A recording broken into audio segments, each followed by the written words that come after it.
Christina A says, I'm in criminal justice class. Criminal justice major. Wow. Yeah. Ed. All right. Look at Ed smile. Good evening, friends, and welcome to another edition of Crime Time with DutyRon and Ed Wallace. We are retired New York City police detectives and 9/11 World Trade Center first responders. If you like all things true crime related from the police detective's perspective, consider hitting that subscribe button, hit that notification bell so you'll get all things DutyRon and, hold on a second, this guy, Ed Wallace, when we go live or upload another video. I knew something was wrong, Ed. Tonight we have a case that we've been waiting to talk about for the past 3 or so weeks. Breaking news, okay? We now know what killed these 3 men in Kansas City.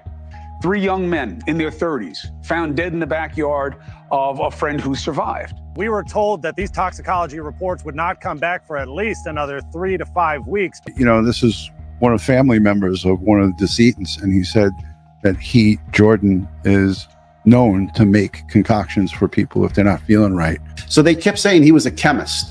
So if he wanted to make this is what he would need to make this. He'd need chemical liquids and powders, laboratory glassware, active chemical processes, filters, vacuum flasks, and lab notes. Now, he needs to protect himself too. If this person is actually making this, okay, they need to protect themselves. They need PPE. And now users are taking it in bootleg pill form, mixed with God knows what.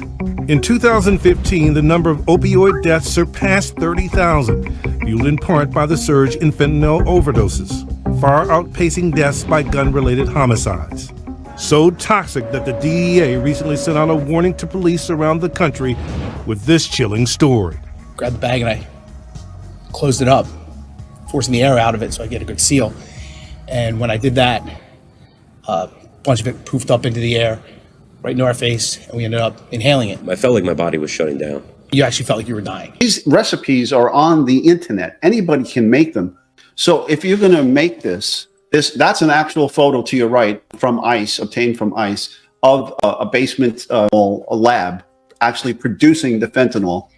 God. This is very dangerous. So if you go back and you can see, these are the drugs, these are the processes that would be required to try to produce this on your own.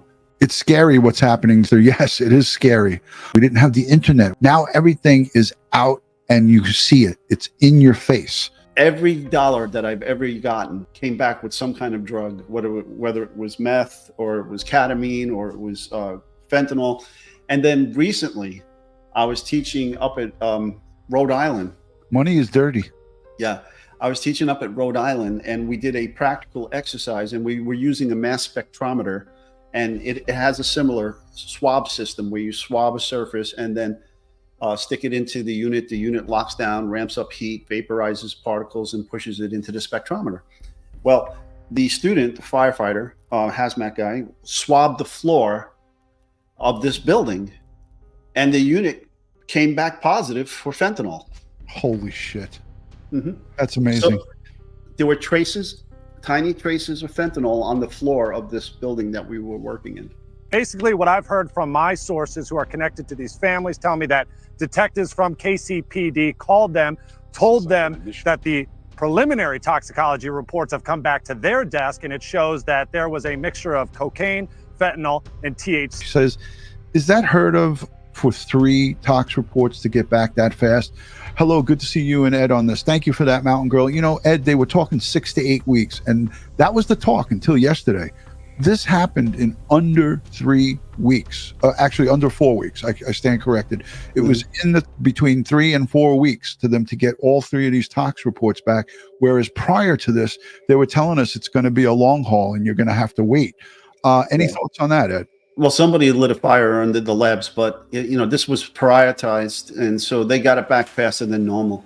Once this investigation is complete, we'll hear the details of fentanyl. It just takes one time. It just takes one time. Could be the first time somebody used drugs, and boom, now they're dead. Yeah. Fentanyl has been a crisis, and it's a killer, and it's killing not only our children and young adults and teenagers, it's killing anybody who comes in contact with it. So Crafty 159 asked, Ed, if they checked the men's hair, would it tell if they had taken drugs in the last 3 months? Yes. your hair grows a specific length every day. And if you had taken drugs anywhere in there, the byproducts, the metabolic products of the drug will end up in the hair, okay? And the hair being segmented, they can count back, when they identify the drug initially, they can count back the strands, the lines in the hair, and then count back day by day by day until they can't find the drugs anymore. So they can, get a ballpark of when you actually took the drug and how long it's been in your system.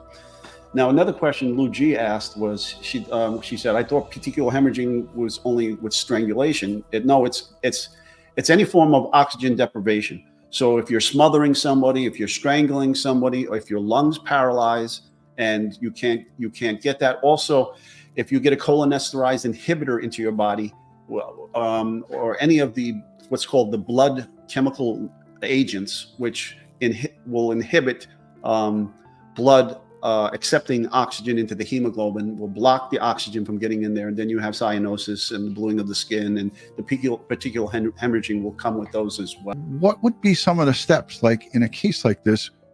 Did a legal medical death investigator come out there? Did crime scene come out there?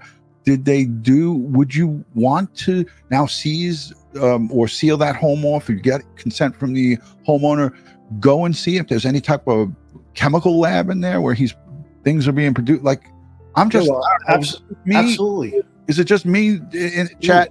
Chat, let us know in the chat if I'm going down the wrong path here. But Ed, I just want to get it from you. Yeah, absolutely. This is a suspicious death. You have 3 people dead at one location. So automatically the medical examiners or the coroner system, I don't know what they have here, probably medical examiners, and they would send their death investigators out. The crime scene people should be out there as well. Okay. As we heard, I believe he gave consent, and the officers searched his residence there, and they would be looking, and hopefully they had some protection, some PPE, because if in fact there is this fentanyl there and other drugs, they can easily succumb to it as well. I mean, I've got case study after case study I can share with our family here about officers accidentally getting exposed to this and then ending up in the ER fighting for their lives. This is no joke, and it should be. Many nations around the world have classified fentanyl and carfentanil as weapon of mass destruction. And for the life of me, I don't know why the United States government hasn't done the same thing. Once it's been classified as a weapon of mass destruction instead of a narcotic, there are a whole lot of things we can do, fight its importation and the manufacturers of this. Listen, let's be honest. We haven't won the war on drugs. We're losing bad.